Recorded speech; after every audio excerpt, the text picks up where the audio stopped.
and how you can implement them in your organizations. And that's what we did.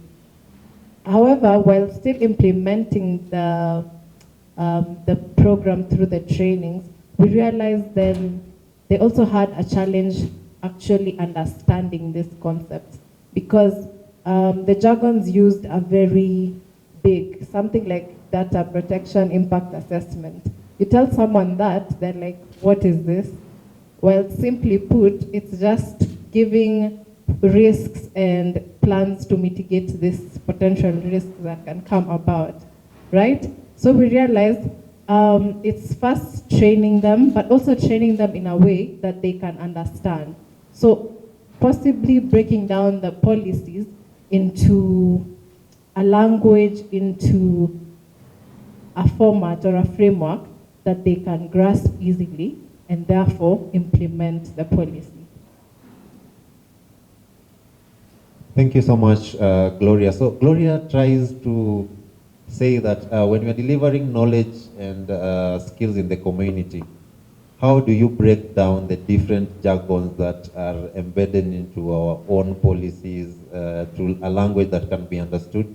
And at this point, I'll just try bring Joshua into the conversation, because if those who are working in the community organizations do not understand this language, you can imagine what someone down in the community will think about what is this data protection impact assessment, as it was being mentioned. So in your line of work, how do you continue to collaborate or work with different organizations to ensure that the data protection awareness is propagated not only within the urban centers, but also within the rural and peri-urbans? Okay, thank you for the opportunity. I wish to thank Gloria on what she said. First, the youth-led initiatives should align themselves to the principles, then they can be able to educate. So, and the issue of probably the language or the complexity, because of the initiativeness, the youth-led initiatives can come up with a way. You can even, if maybe let's say if you're in Kisumu, you can try and use even the Luo language to educate, as long as you are able to communicate without changing the meaning. Yeah, that is, it's allowed. I really like the fact that you speak to the use of vernacular language into trying to demystify some of these jargons. And one interesting thing that we also realize in the project is that when it comes to some jargon within data protection, for example, if we talk of the different principles, if we are talking about data minimization, so how do I ensure that if I am a Luo, I speak that in the same way in Ramogi radio station, that my partner, if he or she went to another vernacular radio station speaking the same Luo language, will then disseminate that information in the same way. These were some of the challenges we were experiencing, because it's very difficult to even explain data in our own mother tongue for most of us in this room. Yeah, so thank you so much for bringing in how to make the knowledge into simple conversation. So I'd like to get it from Eric. Eric, you work directly with communities, and nyinyi ndio tunasema nyinyi ndio mko kwa ground. Aurelia spoke about knowledge and involvement. Gloria touched a bit on how we ensure that knowledge is broken down into simpler language. And then Joshua kind of said the different techniques in which we can ensure that the simple techniques are even much more understood in the community. But the question I might want to ask, and I know some of you have in this room, is that what do the community say about all this?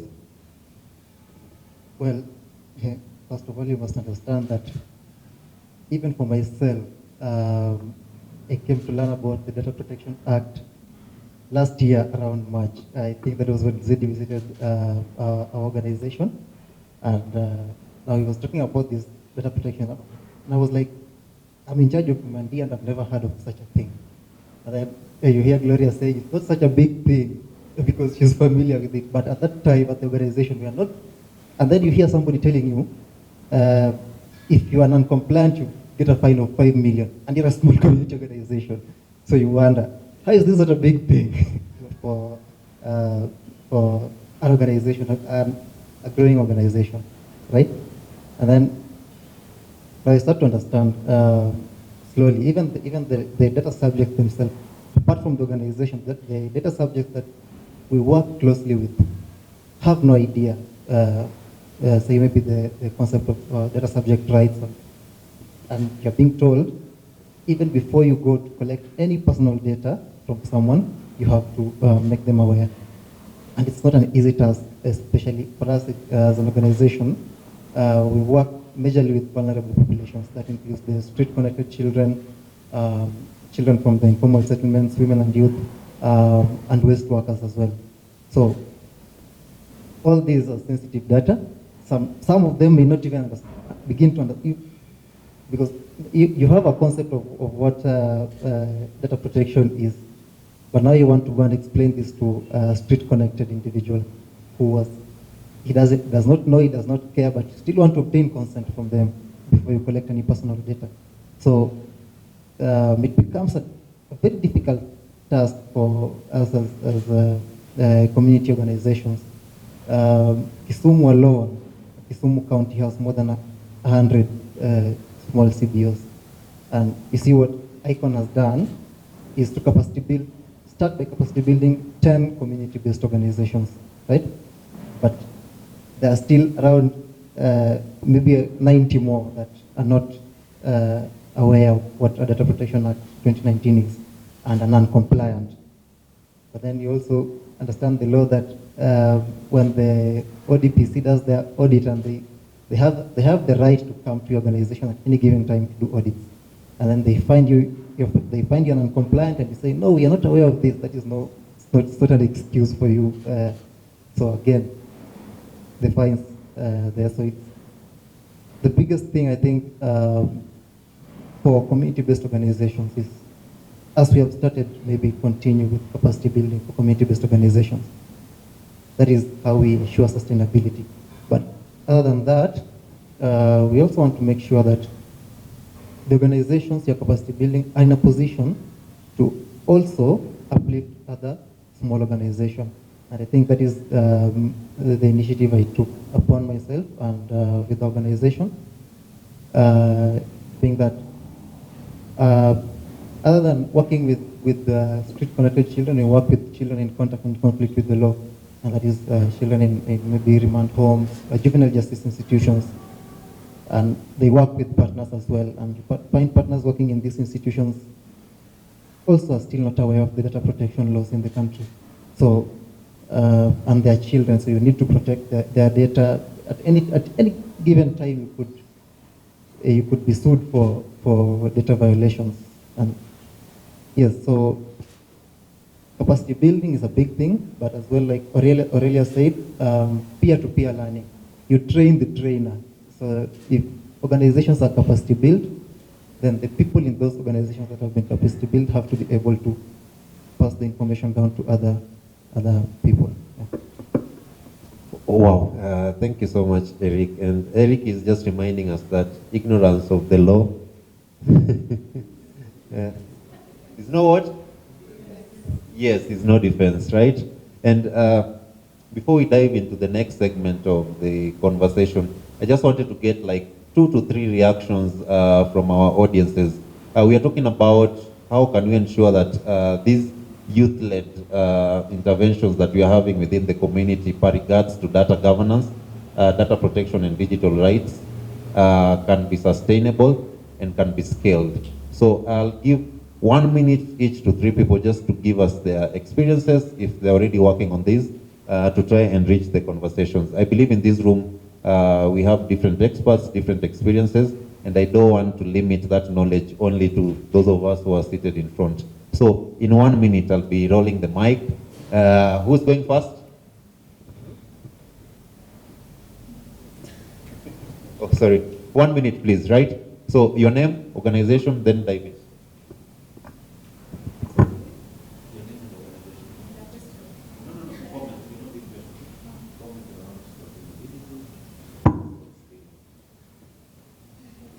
Thank you. Good afternoon, everyone.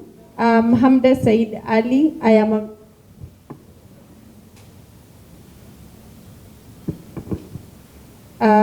Hamda Said Ali. I am a meal officer for an organization working at the drylands communities, particularly in, we are touching 10 ASAL counties.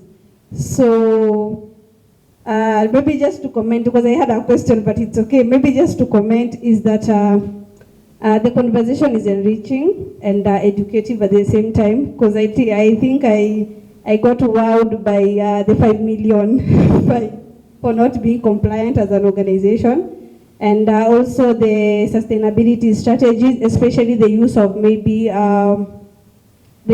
involving the youth in policy decisions. We are also a policy making whereby we work with the pastoralist parliamentary group. Now there are 102 members of parliament from the ASALs, and so I will still iterate on the same, whereby youth involvement in these policy decision-making tables are really, really important, whereby we are the ones who feel the pain that the youth are going through, and we can also provide maybe the sustainable solutions. And what else? I will still encourage us to do more of these trainings, and especially for the marginalized areas. Not that I am despising the other areas, but I think more of these marginalized communities need sensitization on how maybe the use of their data and all that. And just to maybe also expound on what he spoke about using the use of vernacular language. It's really hard, because personally, but I'm still struggling to come to terms with all these data topics. So, and having to translate to my community people, bado ni ngumu. So, but yeah, we can have this conversation on and about. Thank you. Okay, thank you so much. And tunamwambia karibu Nairobi, si ndio? We normally say Northeastern. Nyinyi ni wa Kenya ama bado? Yeah, okay. Thank you so much for your comment. Okay, my name is Howie. I know we are talking about data. People have talked about data being a gold mine. From your statement, I've not heard you guys talking about why you're sitting there and why data is a gold mine. Two,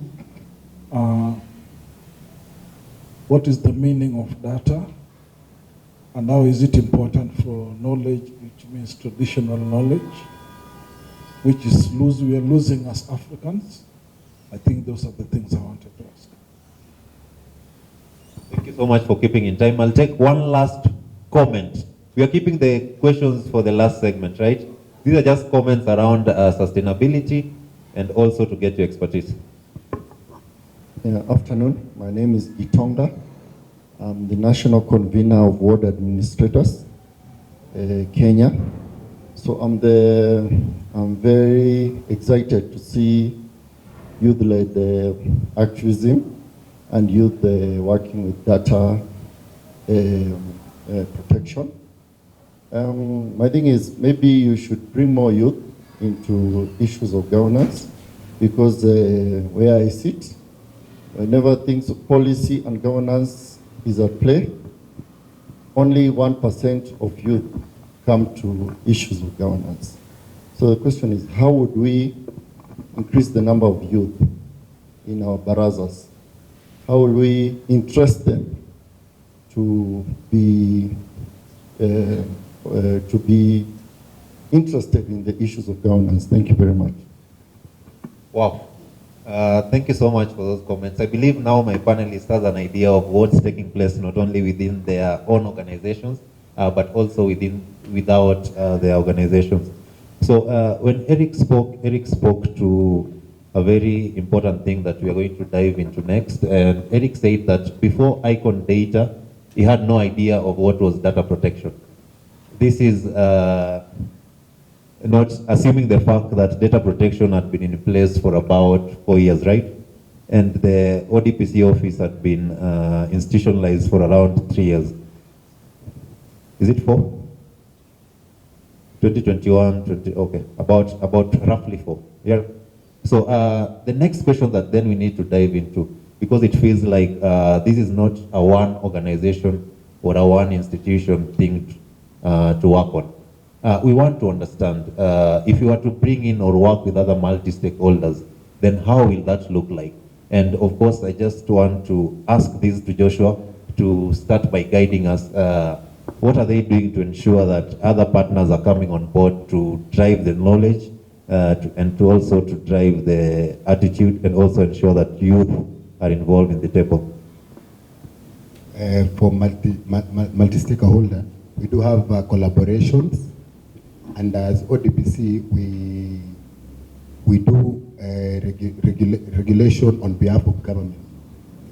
So we do collaborations with private sectors and even the community, even the civil societies. Yeah.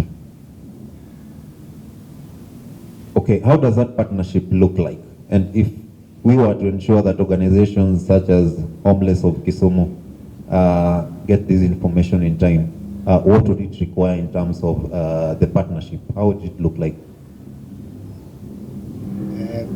Basically, the partnership is on data governance, and as an office, we actually on board to guide organizations on how to come up with data protection, on compliance issues. We walk the journey together with organizations. So we partner with the different sectors so that they can be able to disseminate to the partners within that sector. Okay, thank you so much. So I'll just dip the conversation into the two ladies on the farthest end, and this time I'll start with Leah. So I know when it comes to what the policy says and what is the practice, sometimes ODPC comes in and says, do this, don't do that, and then they let you to your own devices. So how do we ensure that this gap that is between the doing, the how can we bring in other partners to fill in? Okay, thank you for that question. So just like as it's posed this question, the regulations say do this. If you don't do this, you get a fine. If you don't comply in XYZ way, you get penalized. And so there's a gap here in the middle where there's a lot of grays, there's a lot of unknowns, and if we bring in other partners, I actually believe the first partner should be the Office of the Data Protection Commissioner, so that they tell us, well, in as much as you're not to do this, this is also complying. You see, if they can clarify the grays and tell us 1, 2, 3 is also compliant, and this other side is on the other extreme of getting a fine. So breaking it down for us and giving us a manual for training also the CBOs, so that when we're training them, we're not training from a perspective of we think this is important, rather that they give us a module and they tell us, well, this emphasis is on these areas, and using this module, then we can help these community-based organizations be more compliant to the Data Protection Act. Thank you so much, Leah. I know we've, in our own different organizations, and what happens sometimes in the community, just as I bring you into the conversation earlier, is that when a partner or the funding organization asks for my data, or asks for data about the different beneficiaries, as organizations, we are so quick to send it, but if a partner organization or an organization working in the same area requested for this data, there is normally a challenge. In your own experiences working with different partners that are within or outside the country, how then would you ensure that there is still good collaboration while ensuring that this multi-stakeholder kind of partnership or arrangement is sustainable for both the CBO or CSO and the funding organization? Thanks for the question. I'll first start by giving a comment on how sustainable multi-stakeholder engagement would look like. So first of all, different players in the sector have different mandates. So, for example, in the context of Kenya, so ODPC are the regulator, yeah. So apart from regulating, they also ensure that there is full implementation of the act. Then there are technology companies who play different role within the data governance space. Then also now the civil societies and other civil organizations, including even those who do data for development work. So to ensure that there is multi-stakeholder engagement, then definitely is to let every individual play their role, but with the end goal being one. Yeah. So I'll give an example on how Amnesty works with all the three players in the sector. So we've done so much work with Office of the Data Protection Commissioner, starting from supporting them do the awareness, because the awareness fully is dependent on them. But how are we as civil society supporting them to do that? So we've done workshops with data protection officers in the private sector, in the public sector. We've done several celebration of global events such as the World Privacy Day. Now, that is the part for the regulator. And we've greatly supported them in different challenges when it comes to even dealing with the other peers in the government. So now when it comes to civil societies, we also partner at different levels with different societies to ensure that the same information get to reach to other communities within the different areas of work by these civil societies and even grassroots organizations.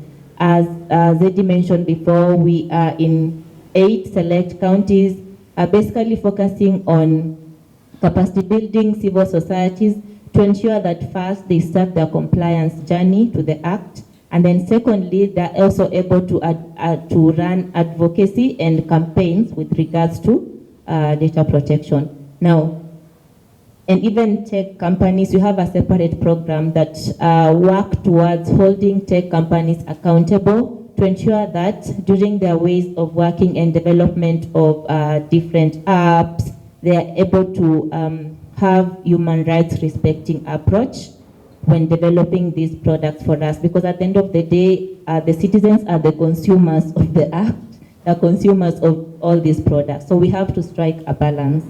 Now on to the question about data sharing between different organizations. So first of all is ensuring that organizations in the first start are compliant to the act. Yeah?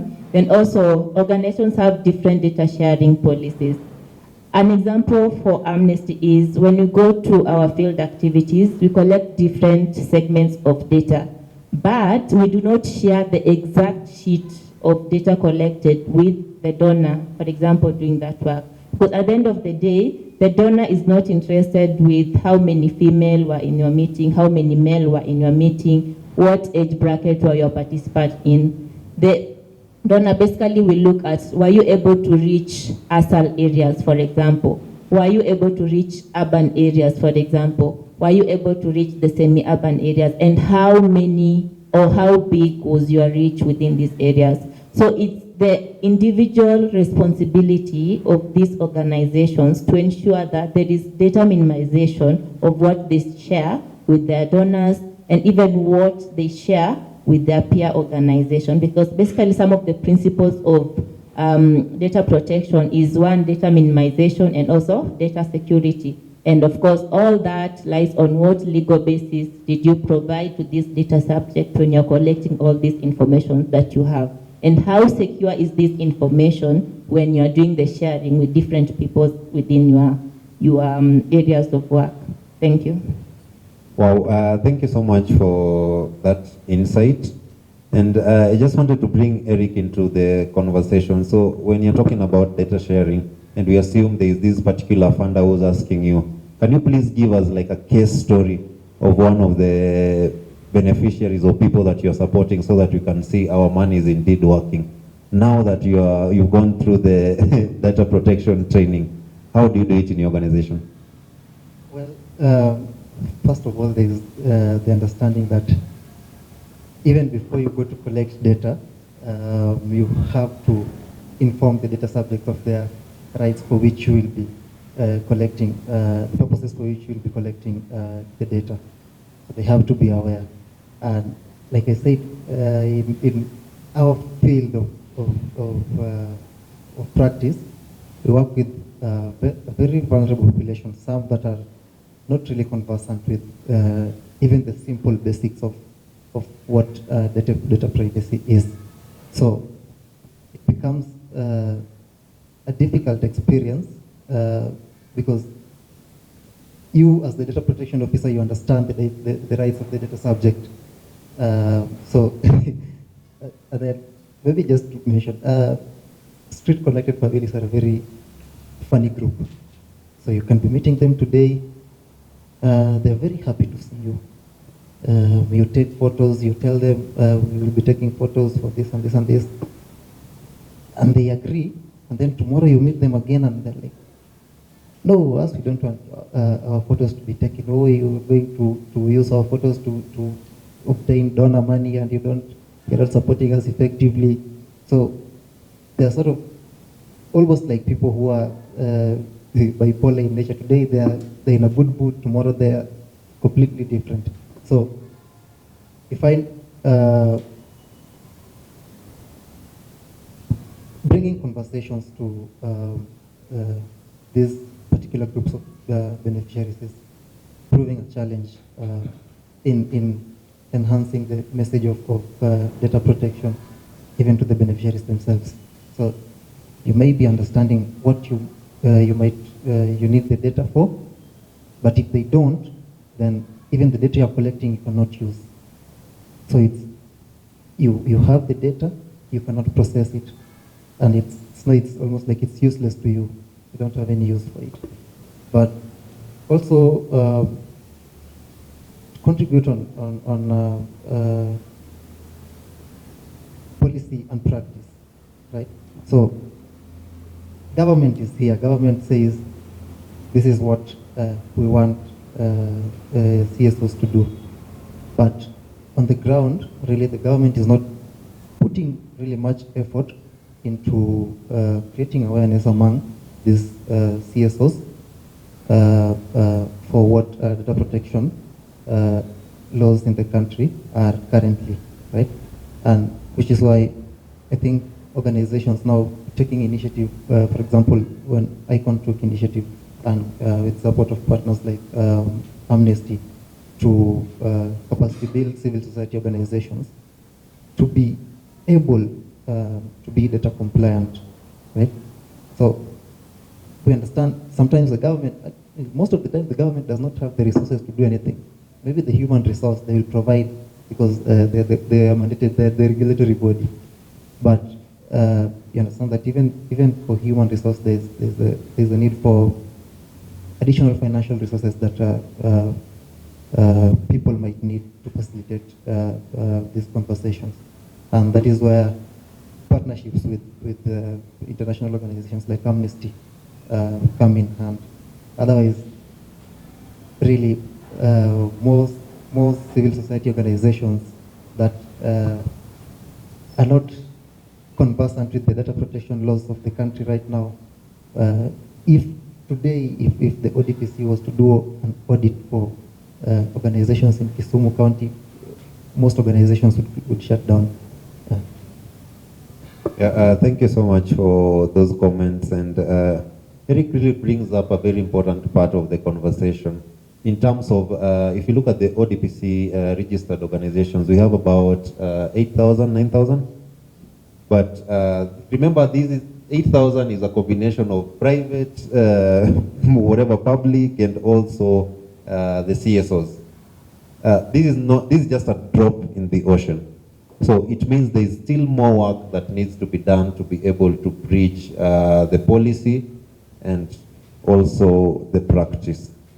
And as we wrap up this conversation, before I throw it back to the audience, I just wanted to understand, even within our organizations, we have so many policies that we don't implement, or sometimes that even the employees do not understand. And there are instances where we see organizations going through the compliance journey and then registering, getting the certificate from ODPC, and now everyone sits back and say, hooray, now we are data protection compliant. Yeah?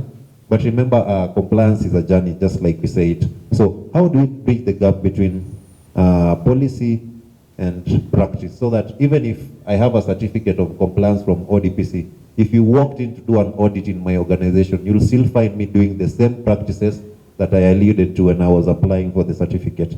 And I'll start this conversation, of course, with Joshua. I think, as you said, since it's a journey, it's up to us as individuals to accept and try and comply with the Data Protection Act. One, understanding the principles, and once you're registered as an organization, you're handling data subjects data, you should just be very careful on how to store, safeguard, because the same guy you're trying to safeguard is his or her data from. Nowadays, some people might just decide to give you some data, akijua if you're not careful with it, atakuleta ODPC. Because anajua atalipwa, compensation is there. So as an organization, you just have to align yourself with the principles, try and educate even your people, and yeah, it's all about ethicalness and handle data ethically. For that, haitakuwa na issues, and it's a journey. So anytime you feel there is an issue, you can just ask the office to give you some support in terms of guidance on what you're supposed to do. Alafu some people do fear, wanaona wakikuja kwa ofisi, wakuja kwa data protection office ni kama wanajimulika. No, at times sio kujimulika. At times you're just coming there, you write, unasaidiwa na utasaidiwa. So haitaanza ku hiyo ni off nini, lakini haitaanza kugwara vile. So as for now, it's compliance is a journey, na kuna guidance notes. I'm sorry I didn't tell you, kuna guidance notes tuko nazo on different sectors. Ziko hata kwa website. You can just go there, unaangalia on how to comply. Guide. It guides you on how to comply as per your sector. And if you feel there is something you're missing, you are free to write to the office, the compliance department. If you need training, they do training for free. I hope you know that. Yeah, you can write to training, and they'll be there for you, because we are walking the journey together at the moment. Before ifike mahali waseme sasa it's not working together, ni kukuja kugwara, itakuwa too late. Thank you so much. And just Oscar is part of the complaints office, so him just saying the office is always welcoming to those who want to understand more about how to go about your data protection journey in your organization, I think is quite a positive thing, and it's quite welcome. Thank you so much for that. I wanted to bring in Aurelia into this conversation. So Aurelia, what we see mostly with organizations, when ODPC was starting to do their guidance notes, just like Joshua is mentioning, I think there should be about 9 currently. The first sector that they targeted was the financial. Hawa ni wale watu what do we call them? Yeah? The digital lenders, yeah? So wale wenye wanakutumia SMS wanasema, please tell this your friend or tell this person to pay our deni. Yeah?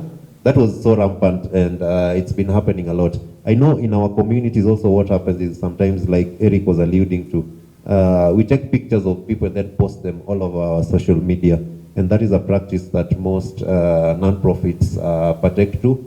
And sometimes we even tell stories and use that to get money, but we never give the correct kind of recognition, and also data safeguarding that should have been provided to that particular beneficiary or person that you're working with. So Aurelia, in your own experience and also working with Amnesty, how have you bridged this gap between practice and what the policy says?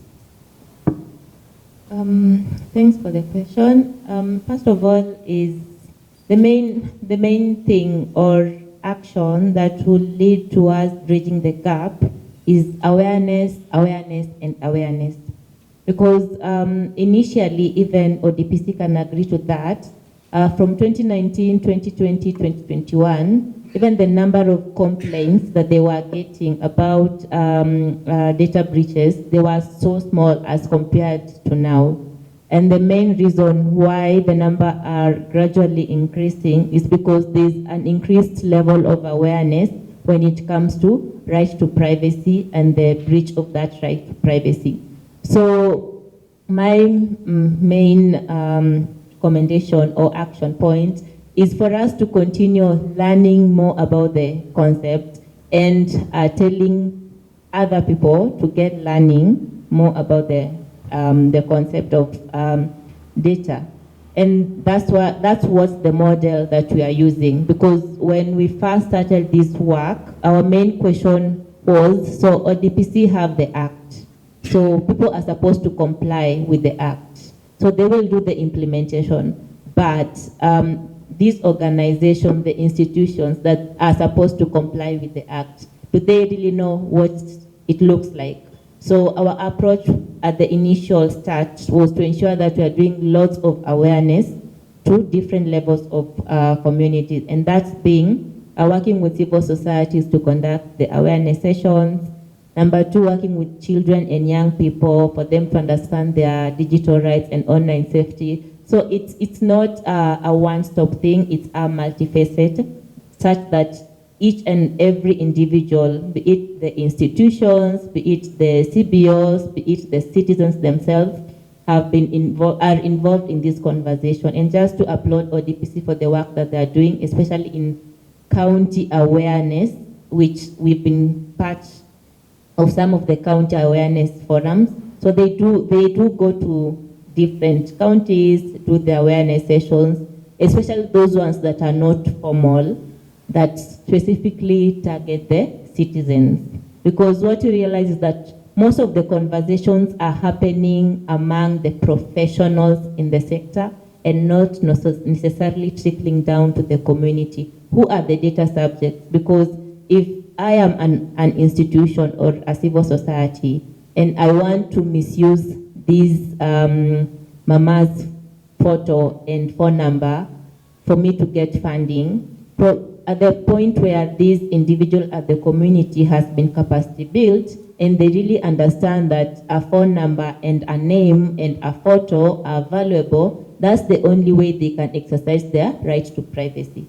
So the main thing to bridge the gap between the policy and the implementation is awareness, awareness, and awareness. Thank you. Thank you so much, Aurelia, for stressing that point. Awareness, awareness, awareness. That is what you're getting from Aurelia. But even as we speak around that, get your questions ready. This is the final and comments. And I just wanted to bring in Leah Gloria again into the conversation, being an implementer. And in ICON data, we normally say that feedback is feedback. Whether it's good feedback or bad feedback, we take it and then we figure it out. I know for last year, there's the gentleman, she's just stepping out, was asking about the outcomes. So for last year, you managed to train 10 organizations, but to date, only 2 have complied. And here we have Aurelia talking about awareness. So how do you ensure that the knowledge that you gave to the different organizations is being translated into practice in terms of compliance? And what are you even hoping to do differently when it comes to the Ijue Data Yako Phase 2 for this year? Thank you for that question. So while, as is mentioned, only 2 of the 10 organizations have registered as data processors with the ODPC.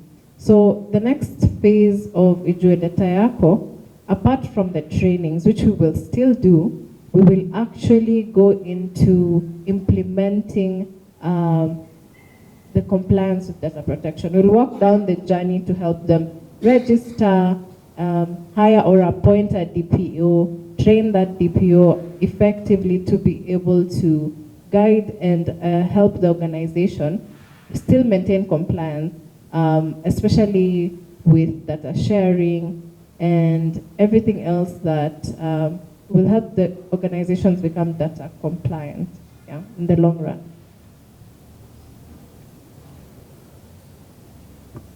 Okay, thank you so much. So I know HOK is in the final or latter stages of compliance. I just wanted to get from your perspective, how best do we ensure that that knowledge is translated into practice within the organizations? Of course, the policies are there. The government says right now we need to have at least each organization needs to have a designated data protection officer, right? Just who is in charge of ensuring that the organization is always compliant. As we said, compliance is a journey. But to be realistic on the ground, some of us do not have the capacity to employ data protection officers, especially skilled and qualified data protection officers. So most of us rely on the awareness sessions that organizations like ICON and Amnesty provide. So we depend on people who are knowledgeable to provide the training for us. Then now internally we can look at ourselves and say, okay, this is the journey we need to take. Because again, Kenyans, I know, tunaogopa fines. So if you understand that kuna 5 million pali unafaa kulipa juu uko compliant na data protection laws of the country, complicates your work as an organization. But still we have to remain realistic. Yes, now we understand, we know the law. Like I said, ignorance is not a defense. So we know that we have to know what is happening with regards to data compliance. But to some extent also, the practice on the ground is that we cannot fully fully implement what the government is recommending if we do not have the capacity to hire a DPO, a trained DPO.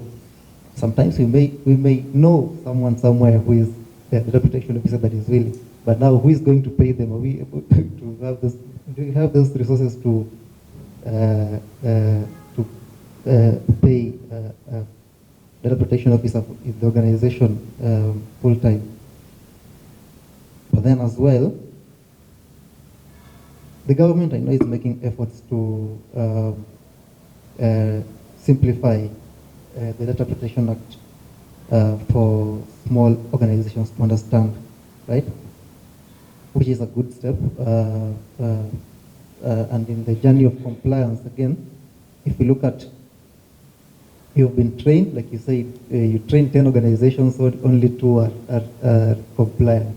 So in totality, you might not have achieved half of the outcomes you expected to have, because I know at the end of the one of the outcomes was at the end of the 6-month training period, all the organizations that had been part of the program should have been registered as data controllers and data processors. Yes. So you as an organization, I think I made some recommendations when I completed the training period, that whenever you're providing training to someone and you want to see them through the journey of data compliance, that if you started, then you have to finish the journey. So make sure that you do regular follow-ups with the organizations that you are providing this capacity to.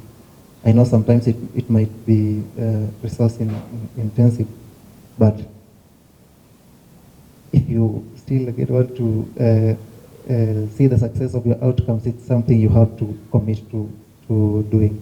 So regular follow-ups with the organizations are providing the training to. But Ian, as Aurelia said, the most important thing is awareness creation. Mimi mpaka leo sijaiona hadi yoyote ya data protection. Even conferences kama hizi, I only get to learn through people who are conversant with data protection. But niko very sure kuna many other organizations that are not even aware that a conference like this is going on right now. Lakini serikali ikitaka mregister SHA itatangaza kila pahali. Finance bill itakuwa kila pahali kwa nini zote. So even as much as the government is saying that as much as you wish for people to be compliant, they should also make an effort to kuna mtu aliuliza swali hapo about how do we get people to attend more public fora. No. Now, the quickest way I think information reaches Kenyans ni either through TV or radio. So kama kuna understanding that there's a gap in data compliance in the country, and it is one of the big agendas of for the government that people are data CSOs and people are data compliant, that they also need to make an effort to limit. Hiyo kumention 5 million fine pahali itafanya watu wakuwe interested kutaka kujua more about data compliance. Okay, thank you so much, Eric. I just want us to finalize this conversation so that I don't stand in between you and lunch. So I'll take a round of questions, but as we do that, I just want to put it to Joshua that as you answer, please speak a bit into the DPO role and the way it can be shared or the way it can be dedicated by organization. And then in a quick minute, you can also demystify the 5 million. What does the 5 million mean? Ni 5 million saa zote ama saa zingine inaweza kuwa 1 million ama saa zingine you could simply be told wewe chunga sana, si ndio? Okay, so quick questions. Keep it short, please. Hi everyone, my name is Edwin from MultiChoice. So I was just curious in the Kenyan context, do you feel we are properly equipped to identify, to trace source of breaches, of data breaches, and take corrective action? I think someone was mentioning those people who call you to ask someone to pay a loan or something, or these random messages that you get, right? So cases whereby we have obvious breaches. Do you feel like we're properly equipped to address those issues and take corrective actions in Kenya at the moment? No, I think it's open. Okay, thank you so much. Please take notes so that you answer at once. Thank you. My name is Lois from the Open Institute. I'm very excited about the work that each one of you is doing, as well as all the work that all of us are doing in our different spaces. Now, I just want to ask a question that doesn't need a response, but for us to think about. The first question I want to ask is, that citizens are interested in understanding their data rights and protecting their data rights and have the power to do something about it. Because it's one thing to create awareness. It's another if I am not empowered as a citizen.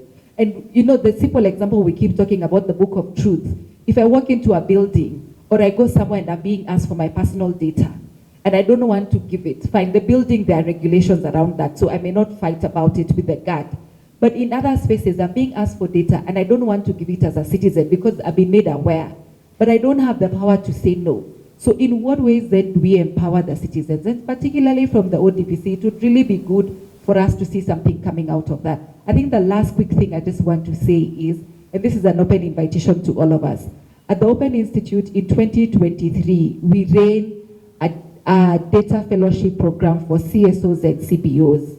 And I would want to challenge all of us, when we run the second cohort, because hopefully we will run that, please feel free to sign up. It was a free program. But before we run that cohort, if you go to our website at the Open Institute, under resources, you will see something called SOMO. SOMO is SOMO.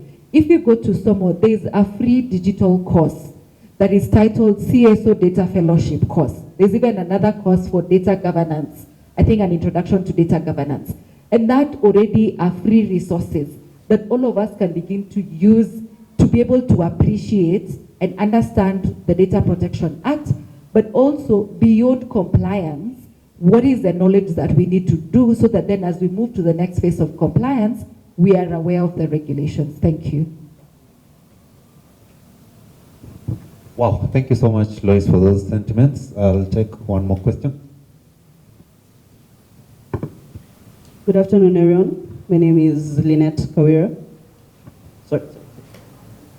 So my question is directed to the entire panel. I want to know what other safeguarding measures do you think we can implement as CSOs or as people working in probably in the community or in the general space that can guide us when we go about, because, for example, in our organization, we really work with the community. So I would like to understand better, besides implementing the Data Protection Act and having a DPO, maybe there are other measures we can implement, maybe? Thank you so much for that. So in no particular order, I hope we've exhausted all questions. So in no particular order, if you feel ready, please grab the mic, and also as you speak, just give us your final take home. On what other safeguarding materials can we implement in regards to data compliance. To be honest with you, I don't think there's any other thing we can do other than to be compliant. Because now it's already a law, and there are no shortcuts to the law. So I don't think there's a way out. Personally, I've tried to find loopholes in that act to manipulate, but because, like I said, it's very difficult working with vulnerable populations, and they are also the most risky populations to work with, because they say you're taking advantage of them and abusing their data for something they did not consent to, or it's either going to be a problem with them or a problem with the regulatory body when they find you non-compliant. So the only safeguarding measure is to be data compliant.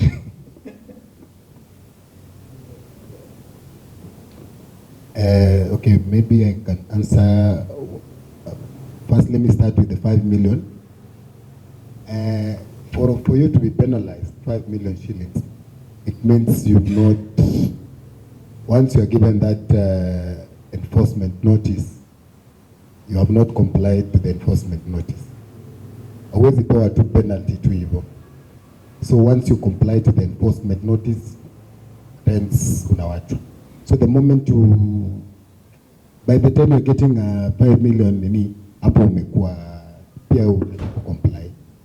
Alafu it's not pegged on 5 million. So it's 5 million or 1% of the turnover, whichever is higher. So maybe law inaweza badilisha walete 20 million, probably controllers and processors who are up game yao, and they will now start registering, of which that is from our point upon we wish the government to increase the amount to enable people to start complying, because ours is to protect the rights of individuals. It's not about the institutions. The institutions have to handle personal data as according to the principles. It has to comply to the act. So it's 5 million or 1% of the turnover. And the roles of a DPO. A DPO, an organization, you must not have a DPO like you've really employed your own DPO. You can pick anyone in the organization, umpatie that responsibility ya kukusaidia kuangalia to avoid these breaches, and the DPO guides the management. So it's not a must to say that you have to get someone who has qualified fully to be a DPO. Na sio lazima akue legal ama tech. Anyone who can understand the act, who can try and guide the institution, anyone can. Na pia mnaweza share a DPO with an organization. So another one I think was the issue she addressed on it's not all about awareness. What I wish to say on like when you enter into a building and you give out your information, at times there are there is a legal basis as to where you should and you should give the minimum information possible you can give. Usipeane too much of your personal information. Probably the name, maybe the ID number, because it's more of a public thing.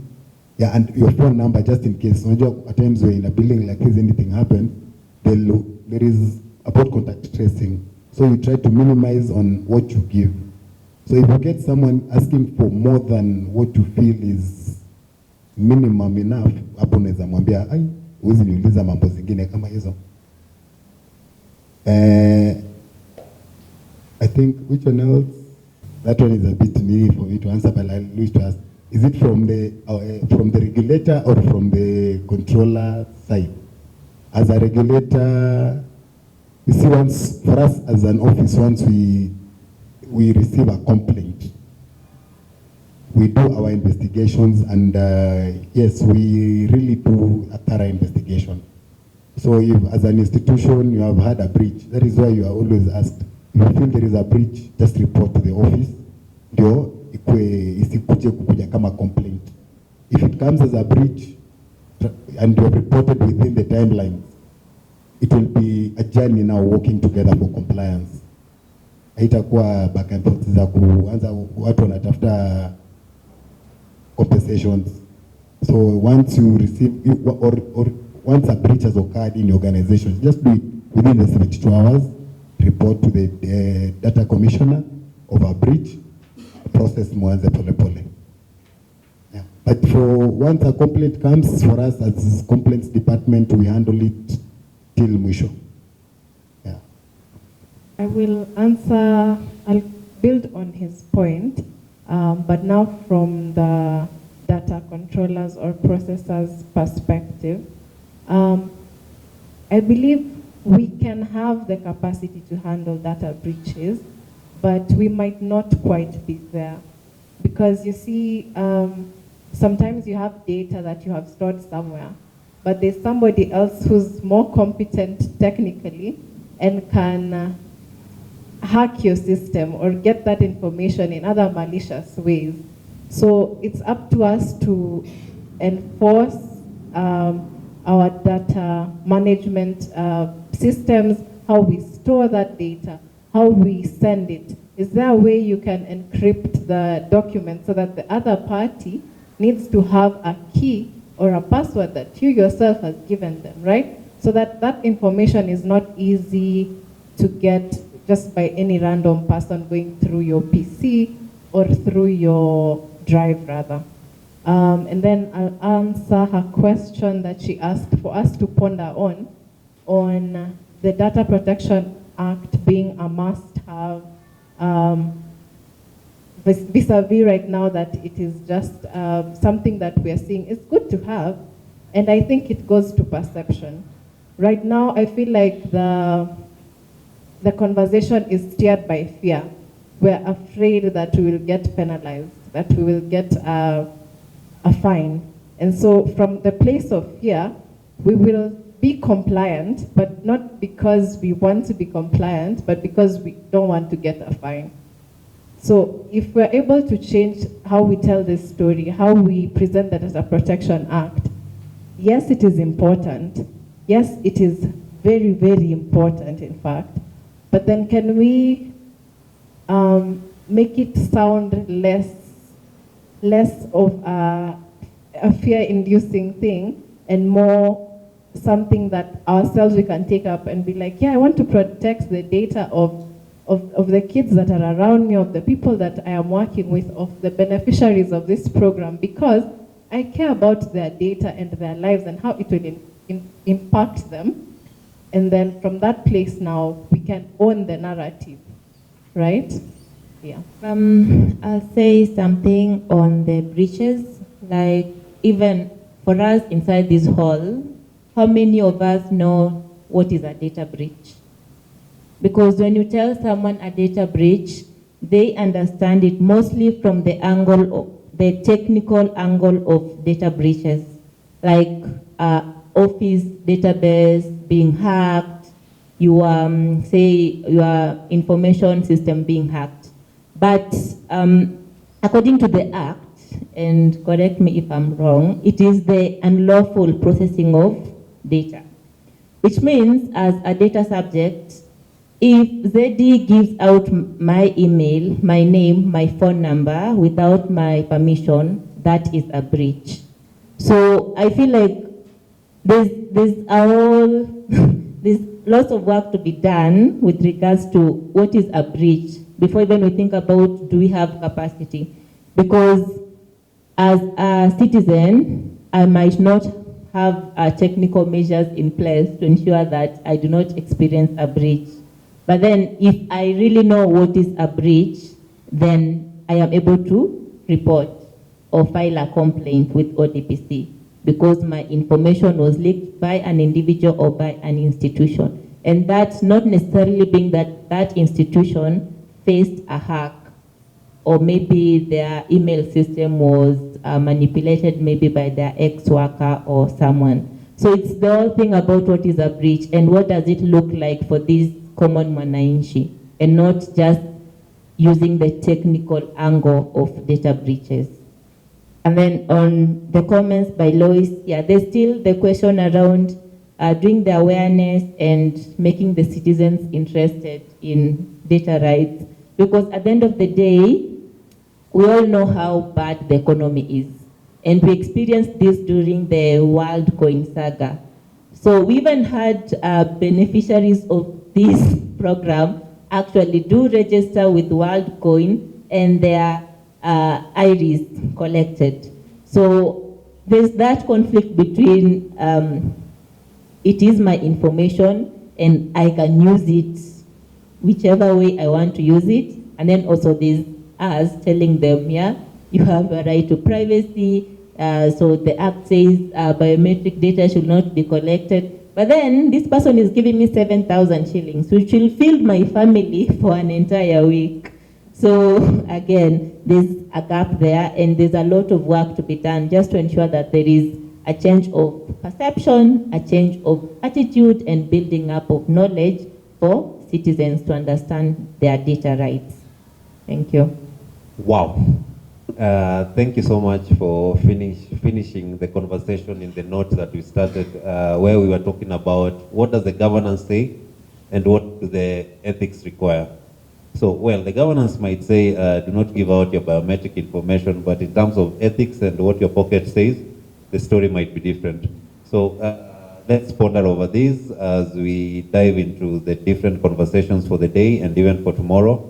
It was a pleasure having you attend this breakout session, and we still have our booth outside for those who need more information about what we were doing. And I'd also like to thank the 4 human beings for taking their time and also for agreeing to be part of this panel. It was really a pleasure just hearing you share your insights and also your expertise, and also getting the different experiences from the room. So as we wrap up, I'd just like to remind you that there's a feedback form that was going through. Just scan it so that you enable us continue refining the work that we do and different approaches that we might do it. So a round of applause, please, to the participants. And also a final round of clap now to my panelists. Yeah, thank you so much for taking your time. So I think we'll have one picture with the panelists and then we can break it. Asante.